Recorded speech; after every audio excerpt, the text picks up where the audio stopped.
Конечно же, делали больший акцент на поиск сома.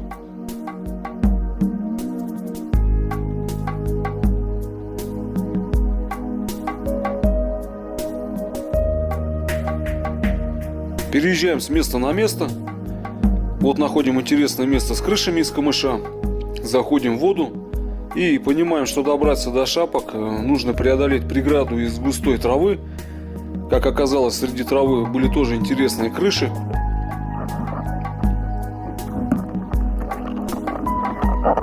Очень высокая густая трава. Все-таки июль месяц. Трава в это время высокая, в самом своем пике. Пробраться через нее в некоторых местах можно было только пронырами.